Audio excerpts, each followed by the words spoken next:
peatreener Valdo Lips, esimese ringi viimane mäng peetud ja väga edukalt. Aga ärme räägi mängust, vaid räägime üldse esimesest ringist. Kuidas see siiamaani läinud on? Kokkuvõtlik hinnang on selline hea, et me tegime klubi võistkonna nii-öelda ringi rekordi esiliigas. Enne kui kunagi ühe ringiga 8 märku saanud, selles kõik hästi. Mõned mängud väga hästi, samas paar halba kaotust. Ja mängupildiga, mänguga tuleb tegeleda ja loodetavasti siis teise ringi saame ka võõrstani rohkem võita ja läheb mängupilt veel paremaks. Mida seal täpsemalt teises ringis nii-öelda paremaks veel tuleb muuta, et need võidud tulema hakkavad?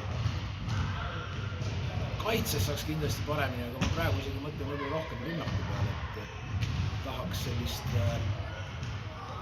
korvialust mängu paremaks saada, mis kogu meeskonna omavahelist koostööd seal korvi all paremaks. Seega aitäh sulle ja ilusat jõuluaega! Aitäh ja kõigile häid jõule!